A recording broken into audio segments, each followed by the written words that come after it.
Okay, so ito ang aming likuran. Ayan yung lemon, bago lang kalamansi. Ito yung malunggay. Ito mga sili, iba-ibang klaseng sili, maliliit. Cucumber, squash, mga talong. Ito ang zucchini. Isa-isa lang yung mga walang pwesto. Tatlong kamatis.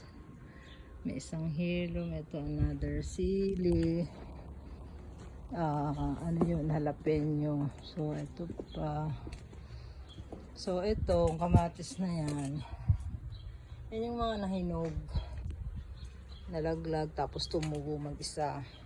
Pero hindi na train. Kaya ayan ang daming sanga-sanga. Hindi gaya ng tatlo na yun. Talaga na train namin yun. Saka binili ko yung seedling. Ito yung apat na ano. So pag hindi na train kasi hindi maganda ang bunga. Yan ang ay mahinog. Hindi gaya pag isa lang yung trunk niya. Tapos na train siya sa ano. Mas maganda ang bunga.